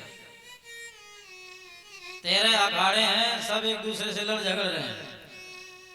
इतने संत महात्मा हैं, किसी में एकता नहीं है। इतने हिंदू हैं, किसी में एकता नहीं है। इसलिए आज हमारी दुर्दशा हो रही है। लेकिन याद रखिए, जिस दिन सभी हिंदू एक हो जाएंगे, जिस दिन चारों पीठ के शंकराचार्य भगवान एक जगह बैठ के एक मत हो जाएंगे, जिस दिन 13 अखाड़ों के संत महात्मा और भारत देश के संत महात्मा एक हो जाएंगे, दुनिया में किसकी हिम्मत है जो सनातन का बाल बांका कर सके? दुनिया में किसकी हिम्मत है जो धर्म परिवर्तन कर सके, जो हिंदुओं की दुर्दशा कर सके? लेकिन जब तक एकता नहीं होगी तब तक ऐसे ही मारे जाएंगे। बोलो जय सिया राम। जय सिया राम। अच्छा ये बताइए, अगर 88,000 महात्माओं ने अपना अध्यक्ष नहीं चुना होता तो यहाँ सब लोग अपने अपने प्रश्न करते, कोई अपना प्रश्न करता, कोई अपना प्रश्न करता, किसी का कल्याण नहीं होता। इसलिए शौनक जी ने अध्यक्षता किया और सभी के कल्याण के लिए शौनक जी ने सूत जी की प्रशंसा करते हुए प्रश्न किया। बड़े ध्यान से सुनिएगा। सबसे पहले प्रशंसा क्यों कर रहे हैं? देखो भाई, अगर किसी से कुछ चाहिए तो बिना सेवा के मेवा नहीं मिलता। जोर से बोलिए जय सिया राम। एक बार और जोर से जय सिया राम। जय सिया राम। ये नींद की दवाई है, क्योंकि कथा सुनते सुनते थोड़ा नींद भी आने लगती है। और हमारे प्रमोद भैया कह रहे थे कि व्यास जी, जब कथा शुरू होती है तो ऐसा लगता है जैसे मई के महीने में पीछे से कूलर चल रहा हो तो जो झोंका आता है नींद का, वही कथा में भी बढ़िया नींद आती है। कथा ऐसी है कि महाराज बैठते ही खूब घराटे लगवाती है। अगर कथा समझ में आ गई तो जीवन भर की नींद भी उड़ा देती है दादाजी, और समझ में नहीं आई तो 3 घंटा सोते रह जाओगे। इसलिए बीच बीच में टिकिया लेते रहना चाहिए। और कथा में जब नींद आवे तो ये नवरात्र चल रहा है, तो नवरात्र में माँ भगवती की जब आराधना करते हैं, दुर्गा सप्तशती का पाठ करते हैं, तो इसमें एक मंत्र है, उस मंत्र का स्मरण करते रहिए, ये नींद नहीं आएगी कथा में। कौन सा? या देवी सर्वभूतेषु निद्रा रूपेण संस्थिता नमस्तस्यै नमस्तस्यै नमस्तस्यै नमो नमः। हे निद्रा देवी, आपसे प्रार्थना है कि जब हम 3 घंटा कथा सुने तो आप अपने घर में रहिए, और जब हम घर चले जाएं तो फिर आप हमारे पास आ जाइए, तो खूब घर आते रह जाइए। माँ कृपा करेंगे। इसलिए ये टिकिया पढ़ते रहिए, स्मरण करते रहिए, नींद कभी नहीं आएगी। जब किसी व्यक्ति से कुछ चाहिए तो सेवा करिए, मेवा मिलेगा। अगर किसी गुरु से, किसी महात्मा से, किसी कथावाचक से, किसी श्रेष्ठ जनों से कुछ ज्ञान चाहिए तो पहले उनकी प्रशंसा करिए। जब आप प्रशंसा करोगे तो आपके माता पिता, आपके गुरुदेव भगवान, संत महात्मा, कथावाचक, ब्राह्मण अपने हृदय का अद्भुत ज्ञान आपके सामने प्रकट कर देंगे। इसलिए यहाँ पर प्रशंसा किया। शौनक जी कहते हैं, महाराज आप करोड़ों सूर्य के समान प्रकाश वाले हैं। इसलिए हे सूत जी महाराज, आप कथा का सार तत्व सुनाइए जो हमारे कानों के लिए औषधि और रसायन है। हम आपसे जानना चाहते हैं कि भक्ति, ज्ञान और वैराग्य से परिपूर्ण विवेक कैसे बढ़ता है, ये बताइए। भगवान के भक्त माया से कैसे बचते हैं, आप हमें ये बताइए। भक्ति ज्ञान विराग तो विवेको वर्धते महान माया मोह निरासश्च वैष्णवे क्रियते कथम। और महाराज, इस घोर कलिकाल में प्रायः मनुष्य असुर बने जा रहे हैं। केवल अपना पेट भरने में लगे हैं, ना तो परिवार का कल्याण सोचते, ना अपना कल्याण सोच रहे। देखो, जो जीवन भर खाली पेट भरता रह जाए उस मनुष्य को असुर कहते हैं। ये असुर कोई जाति नहीं है। असुसु इंद्रिय प्राणेषु रमन्ते ये ते असुराः। जो केवल अपने इंद्रियों को सुख देता रहे जीवन भर, केवल परिवार का भरण पोषण करता रहे, कभी अपना और अपने परिवार के कल्याण के विषय में न सोचे, वही व्यक्ति असुर कहलाता है। उस ऐसे असुर का कल्याण कैसे होगा महाराज? ऐसा उपाय बताइए। और देखो महाराज, पवित्र को भी जो पवित्र कर दे वो साधन बताइए। और भगवान कृष्ण, भगवान नारायण, प्रभु हमें हमेशा के लिए मिल जाए, ऐसा कोई साधन बताइए। ये बड़ा विलक्षण प्रश्न है। अब इसी को सुन लीजिए, फिर कथा को विश्राम करते हैं। यहाँ पर ये नहीं कहा कि महाराज जब तक हमारा स्वार्थ सिद्ध न हो तब तक भगवान मिलते रहे। जहाँ स्वार्थ सिद्ध हो गया तो जय सिया राम। आज जब तक नौकरी नहीं लगती तब तक शंकर जी के मंदिर में घूम माधार करते हैं, खूब जल चढ़ाते हैं। और जहाँ नौकरी लग गई, बेटा को बहू हो गया, गाड़ी घोड़ा मकान हो गया, तो मंदिरों में झांकने की नहीं। ऐसे भगवान नहीं चाहिए। ऐसा साधन नहीं चाहिए कि जिस साधन से भगवान केवल स्वार्थ सिद्धि तक ही हमें मिले। हमें ऐसा साधन बताइए जिससे भगवान हमें हमेशा के लिए प्राप्त हो जाए। कृष्ण प्राप्ति करम सस्वत साधनम तद बदाधुना। देखिए कितना विलक्षण प्रश्न किया। देखो भैया, इस कथा से एक शिक्षा ले लीजिए। आज विद्वान तो सब बनना चाहते हैं, आज विद्वानों से तो प्रश्न सभी करना चाहते हैं, लेकिन प्रश्न करना हमें नहीं आता। प्रश्न करना भी एक बहुत बड़ी विशेषता है। आज लोग ऐसे ऐसे विद्वानों से प्रश्न करते हैं जिन प्रश्नों का ना कोई सिर है ना कोई पैर है। एक बार बिहार में एक जिला है भभुआ, जानते हैं आप लोग? कैमूर भभुआ। तो भभुआ में एक बार कथा करने गए थे, तो जैसे व्यासपीठ से नीचे उतरे तो एक पंडित जी मिल गए। महाराज आपके लिए एक प्रश्न है। हम घबरा गए। हमने कहा भाई अभी व्यासपीठ से उतरे हैं, थोड़ा से रेस्ट लेने तो आराम तो करने दीजिए। नहीं महाराज अभी बताइए, अभी माहौल गर्म है। हमने कहा देखो भाई, अगर हमें आएगा तो बताएंगे, नहीं आएगा तो गुरु जी से पूछ के बताएंगे, क्योंकि हम सर्वज्ञ थोड़ी हैं। सर्वज्ञ तो केवल भगवान है। आज व्यासपीठ में कोई ब्राह्मण बैठ जाए तो लोग ये सोचते हैं कि ये ज्योतिषाचार्य भी होंगे, ये वैदिक भी होंगे, ये कथावाचक तो ही है, ये सब कुछ जानते होंगे, हाथ भी देखना जानते होंगे। ये सबसे बड़ी मूर्खता है। अगर आपको कुंडली दिखाना है तो ज्योतिषाचार्यों के पास जाइए, व्यासों के पास जाने की क्या जरूरत है? आपको कोई बड़े बड़े यज्ञ कराना है तो वैदिकों के पास जाइए। आपको भगवान की कथा सुनना है तो हम जैसे सेवकों के पास जाइए। सबका अपना अपना डिपार्टमेंट है। काहे किसी को रोजी रोटी काहे भाई? सबका अपना अपना विभाग है। इसलिए जरूरी नहीं कि हम सब कुछ जानते हैं, लेकिन अगर आप पूछेंगे तो बताएंगे, नहीं आएगा तो गुरुजी से पूछ के बता देंगे। अच्छा तो पूछिए। तो जानते हो क्या पूछा? महाराज ये बताइए, हमने सुना है कि त्रेता युग में रावण के मामा का नाम था मारीच। तो सतयुग में रावण के मामा का क्या नाम था? तो कौन था? अब हम खोपड़ी खुजलाने लगे।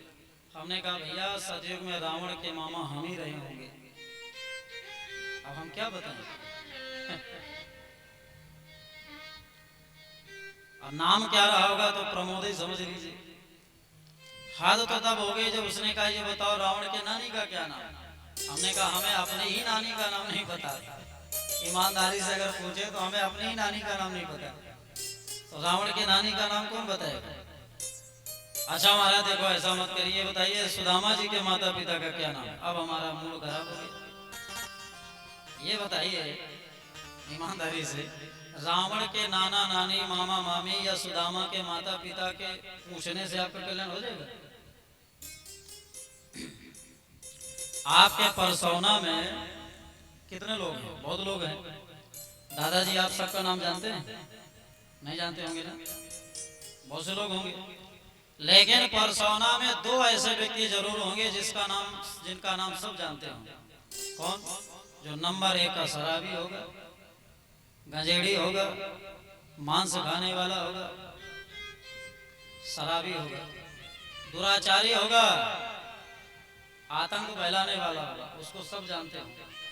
अथवा आपके घर में कोई महात्मा होगा, गांव में भगवान का भक्त होगा, उसे लोग जानेंगे। उसी प्रकार शास्त्र में बहुत से राजा रानियों के नाम हैं, बहुत से नाना नानियों के नाम हैं। कौन जानता है भाई? देखो समाज में जो अच्छा करता है या बहुत बुरा करता है, केवल 2 ही लोगों का नाम होता है। रावण दुराचारी था इसलिए सब लोग जानते हैं, सुदामा जी महात्मा थे इसलिए उन्हें भी सब लोग जानते हैं। बाकी लोगों ने खाली चारपाई में पड़े पड़े रोटियां तोड़ी हैं, उन्हें कौन जानेगा भाई। इसलिए अगर कोई विद्वान कथावाचक ब्राह्मण संत महात्मा आपके गांव घर में आवे तो ऐसे उटपटांग प्रश्न मत करिए, अपने पैर में कुल्हाड़ी मत मारिए। कभी आप उन महात्माओं से पूछिए, महाराज हमारे परिवार का कल्याण कैसे हो, हमें भगवान कैसे मिलेंगे। ध्रुव जी ने 5 महीने में भगवान को कैसे पा लिया, प्रहलाद जी ने खंभे से भगवान को कैसे प्रकट किया, माँ भगवती की आराधना हम कैसे करें, ये प्रश्न करना चाहिए। इनसे हमारा कल्याण है। बोल भागवत भगवान की जय हो। अच्छा, कितने लोग ऐसा करेंगे, थोड़ा ताली बजा के बताइए। आज के बाद से ऊट पटांग प्रश्न नहीं करेंगे। अच्छा देखिए, आपको बताएं, गाड़ी घोड़ा मकान, बढ़िया सुंदर मेहरारू, कालो काला कलूटा दूल्हा, मतलब सुंदर दूल्हा, और संसार का ऐश्वर्य, ये बिना संतों के कृपा के भी मिल जाएगा। इसमें कोई संत महात्माओं की भूमिका नहीं है, क्योंकि आपके भाग्य में जो लिखा है वो सब भाग के चला आएगा, कहीं रुकने वाला नहीं है। इसलिए संत महात्मा और गुरु कथावाचक ब्राह्मण विद्वानों के दर्शन का फल ये है कि हमें संसार का ऐश्वर्य नहीं, हमें भगवान मिले, हमारा कल्याण हो, यही उनके दर्शन का फल है, यही उनके सत्संग का फल है।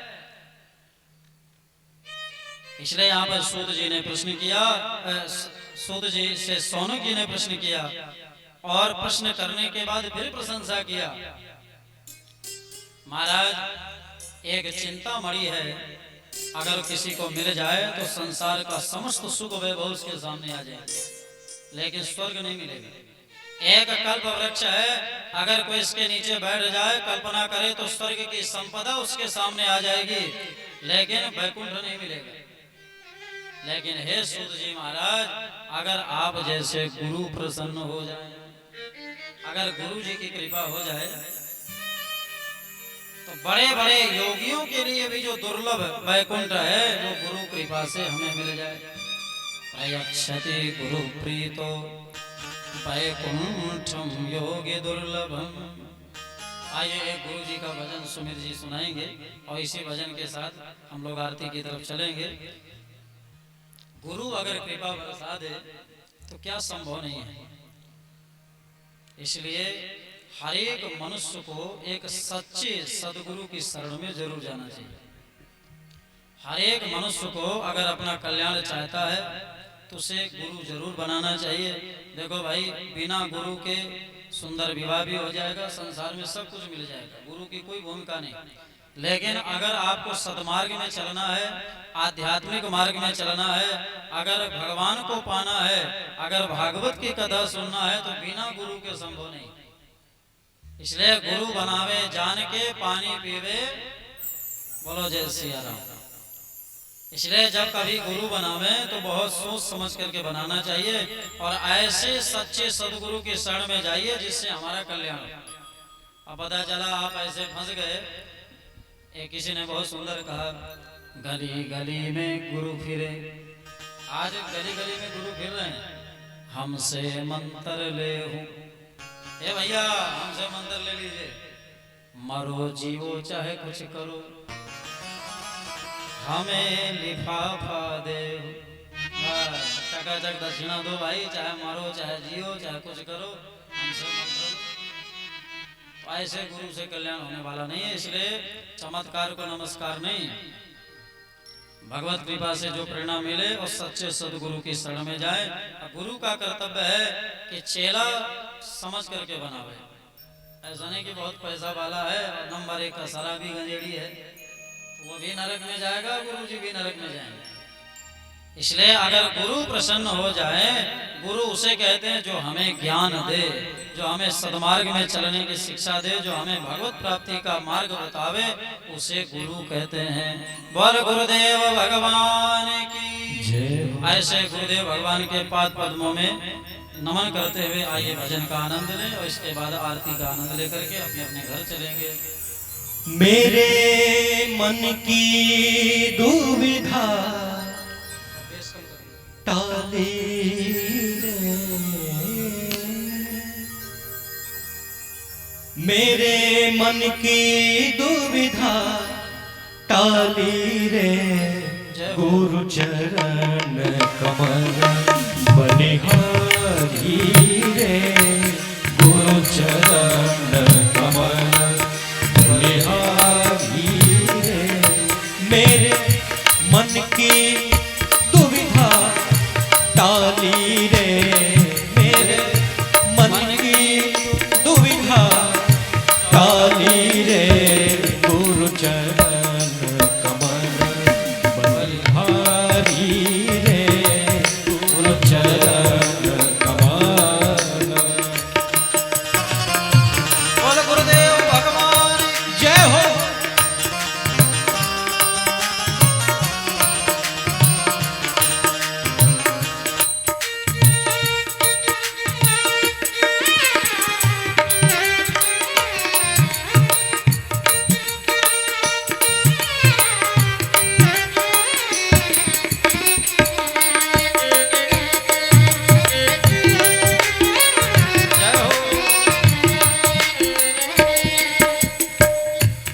भवसागर में नीर अपारा, डूब में नीर अपारा, डूब रहा नहीं मिले किनारा, डूब रहा नहीं मिले किनारा।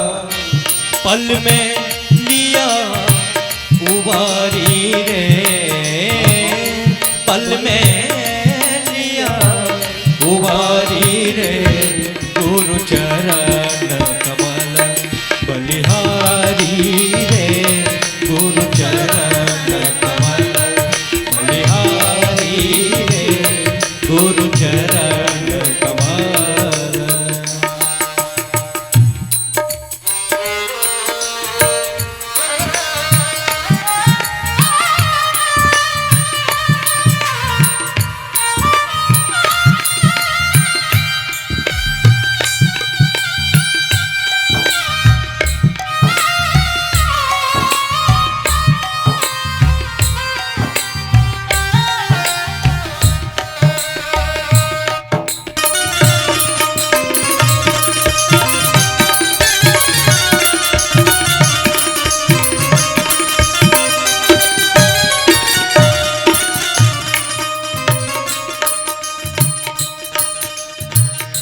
काम क्रोध मद लोभ लुटेरे, जन्म जन्म के बैरी मेरे।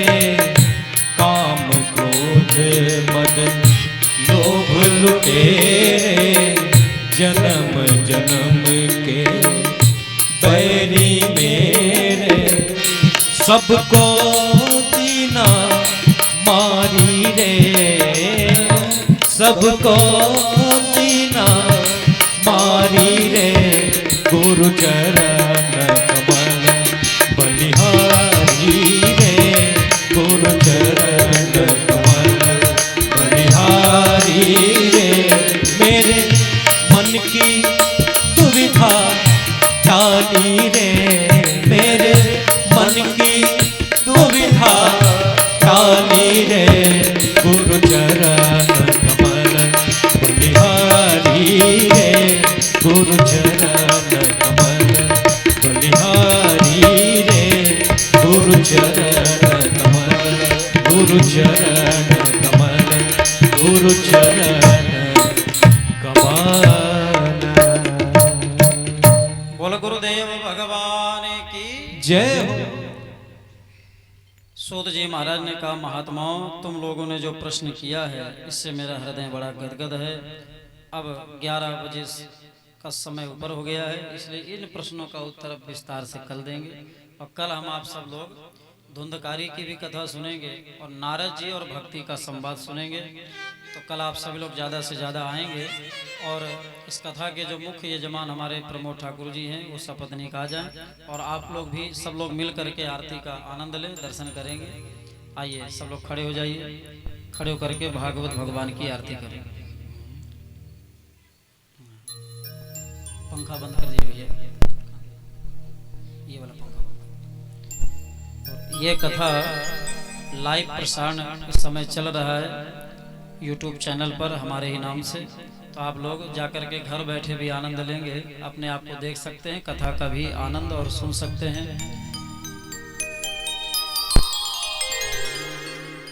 अच्छा देखिए, जिन लोगों के हाथ में आरती की थाली न जाए वो निराश नहीं होंगे, क्योंकि आरती दर्शन का भी बहुत बड़ा महत्व होता है।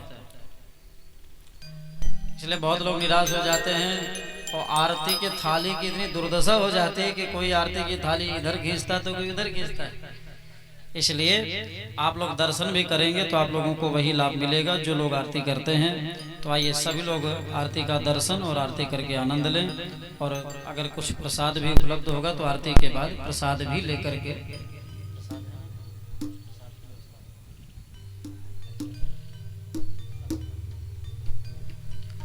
और कल पुनः 7 बजे आकर के कथा का आनंद लेंगे।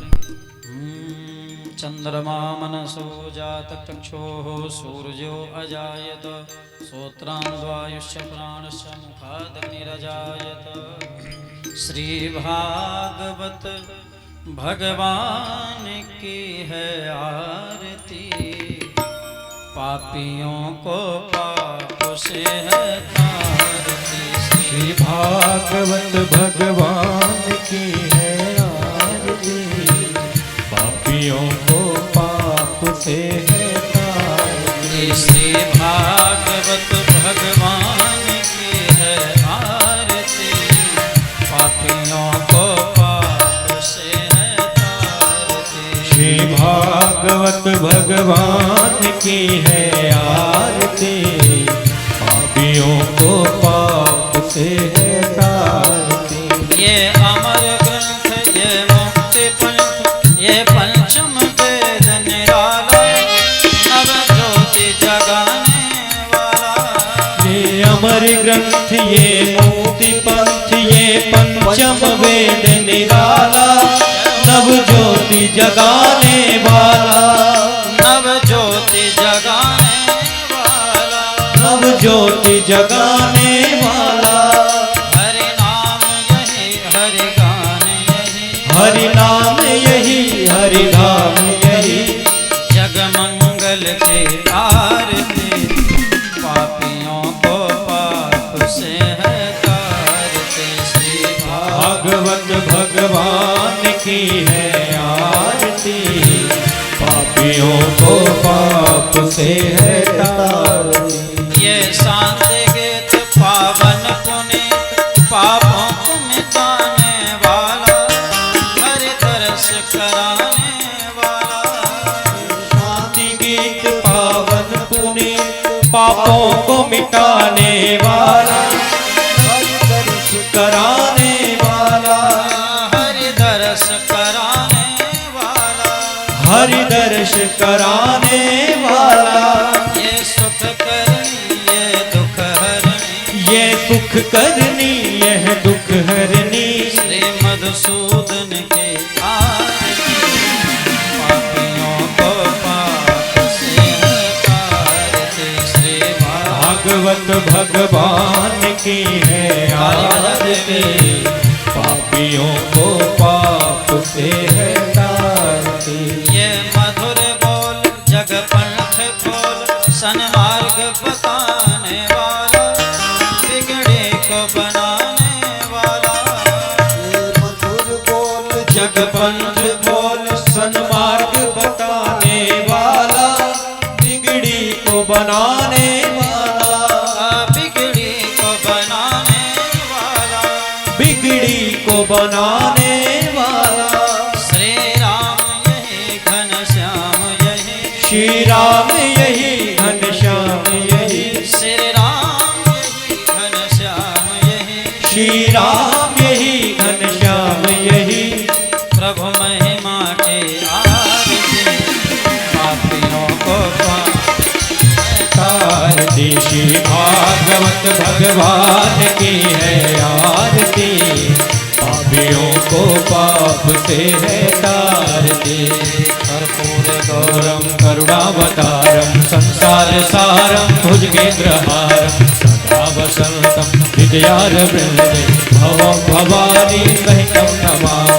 त्वमेव माता च पिता त्वमेव बन्धो च सखा त्वमेव त्वमेव वेद्याधरणं त्वमेव त्वमेव सर्वं मम देव देव। हरे कृष्ण कृष्ण कृष्ण हरे हरे हरे राम हरे राम राम हरे हरे। हरे कृष्ण कृष्ण कृष्ण हरे हरे हरे राम राम राम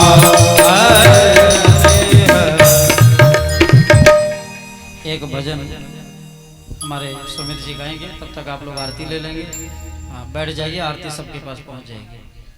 तब तक एक भजन का आनंद लें और आरती आप सबके पास बिना आरती के कोई नहीं जाएगा। और कल सायंकाल 7 बजे आकर के हर इच्छा तक भगवत कथा का रसपान करें।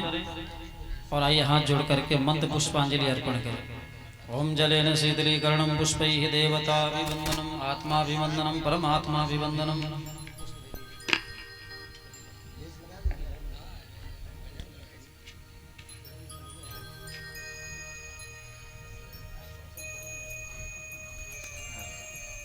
ओम नाना सुगंधि पुष्पाणि यथा कालोद्भवानि च पुष्पांजलिर्मया दत्त गृहाण परमेश्वर मंत्र पुष्पांजलिं समर्पयामि।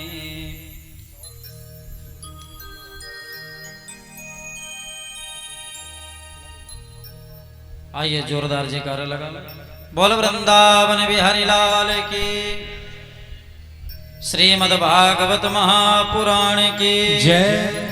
बोल साचे दरबार की जय। बोले माँ परम्बा जगदम्बा श्री दुर्गा मैया की जय। बोले नवरात्र के पावन पर्व के जय हो।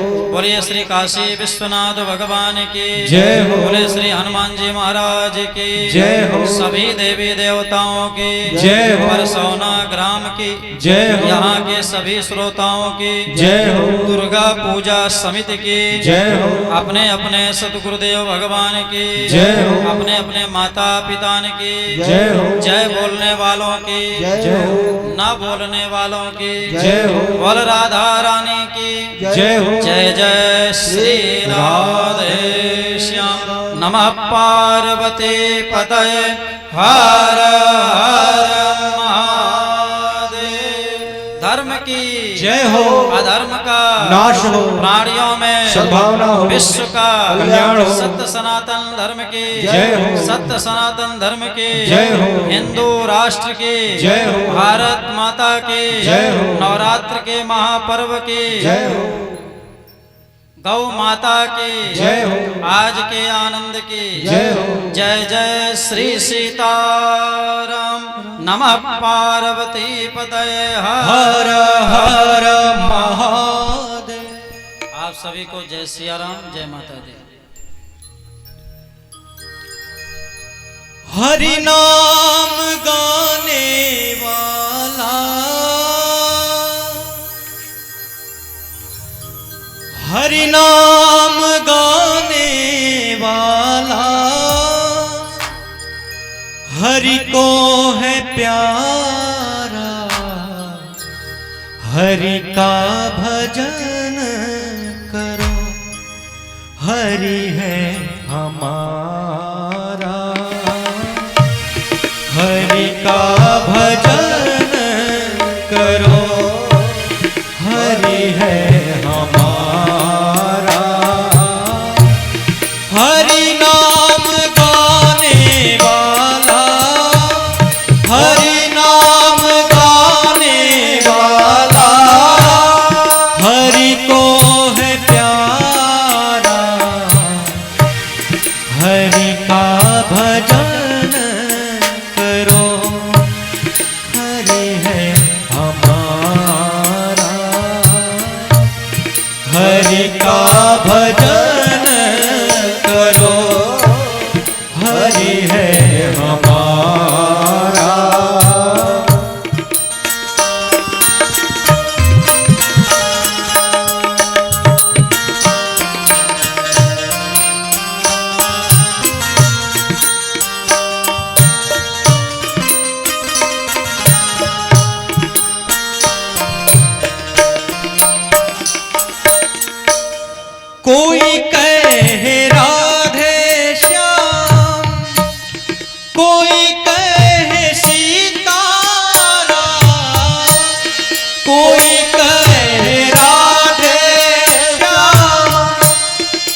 करो